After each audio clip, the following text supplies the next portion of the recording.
Hello, welcome to Beth Roars, where we look at your favourite singers to find out what makes them them. Before we start, you can find me on Facebook, Twitter, and Instagram. My handle is @BethRoars, and I hold loads of votes on my Instagram, so you guys can vote on who I react to. Also, please do check out my website, bethroars.com, where you can book a singing lesson from me. And last but not least, please do head over to my Patreon, which is patreon.com/BethRoars, where you can get some more exclusive content. You can get early access to my podcast, and you can also find out a little bit more about my scholarship fund for aspiring artists. It has been said that the singer of this band has the best falsetto in pop music ever. It is Aha.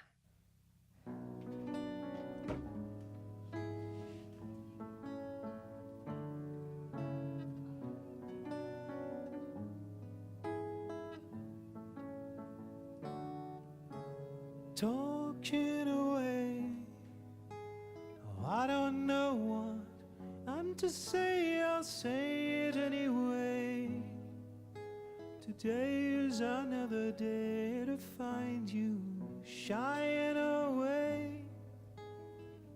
I'll be coming for your love, okay, and take on me.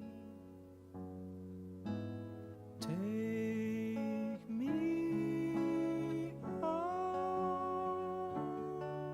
You know what is remarkable about his falsetto? And actually, falsetto is an interesting term because different people use it in different ways. So the way that I like to use it is falsetto is that hooty choir boy woo woo woo kind of airy breathy sound. Now it does get mixed up a lot because of classical definitions. So this is mine. You might talk to a classical teacher and he'd be like, no, falsetto is head voice. To me, head voice is when you get that full tone that he's using here. He's flipped up to his head voice, yet he is getting his vocal cords fully together, which is more of a like ooh ah instead of ooh ah in falsetto. So he is getting a heavier sound that matches his chest voice. Now, some people would argue also that this is almost a variant of mix. It's kind of slightly towards mix. So, yeah, depends who you're speaking to. That's my definition. However, I love it. I love that it sounds so full. It matches his chest voice. It has this kind of light yet warm quality. And to get this warm quality, we'll talk about that in a minute, but there's certain tips and tricks that I can give you to help you make it warm but not a thin sound up there, which is often people's gripe with their head voice. I'll be gone in a day or two.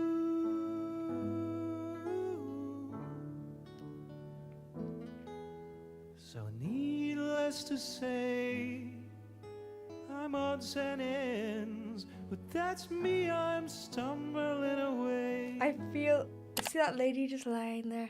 Like, you just get that kind of like relaxing vibe from his voice because it's something so relaxing and calming about it. So, as I said, how are you going to get that warm head voice? Well, a lot of us, the problem is that we don't make enough space inside our mouths and maybe don't even open our mouths enough at the front. But mostly we want to think about the space at the back. Now, a great way to find that is by doing a woo. Think about all that space that you get in there. Make it almost like a yawn. Woo, take. And then you just have to open it up to whatever vowel combination that you need in the song. But that space at the back of your mouth, at your throat, and the big space between your larynx and your lips is what is required. So think about it this way. Your larynx is the mouthpiece of a trumpet. If you just blew into the mouthpiece, it'd make a little buzzy sound. Now, your space between your larynx and your mouth is the body of the trumpet. If you stuck a tuba on that, you'd make a big warm sound. And if you stuck a piccolo on your mouthpiece, you'd make a shrill, harsh sound and a thinner sound. So if you want to make a big warm sound, make a bigger space.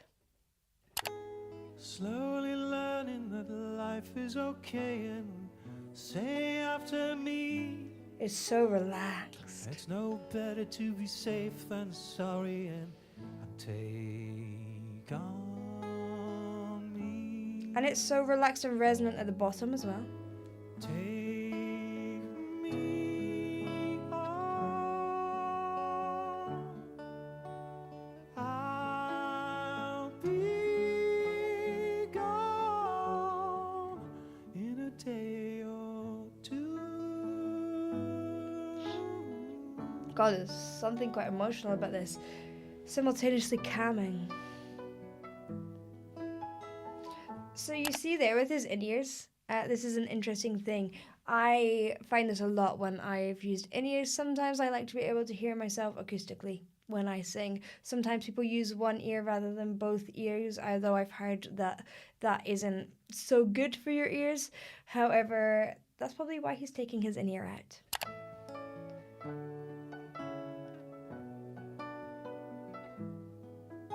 It's really understated.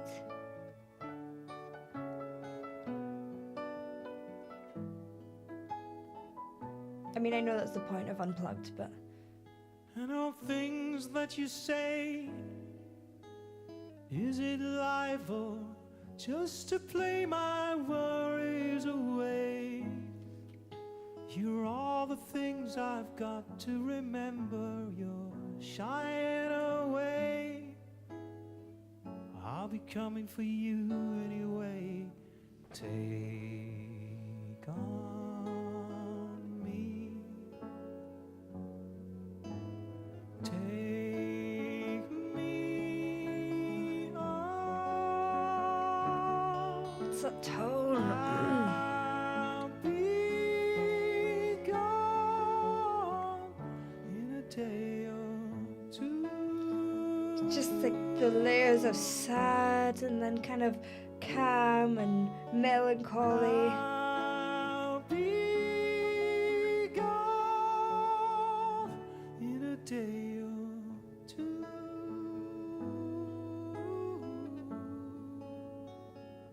Fragility. Tenderness. There's so many emotions. Fantastic. Wow. Wow. What a wonderful, tender performance. And it just feels like a kind of melancholy hug. Thank you for watching. I hope you enjoyed. If you did, please do like and subscribe, and I'll see you in the next one. Bye.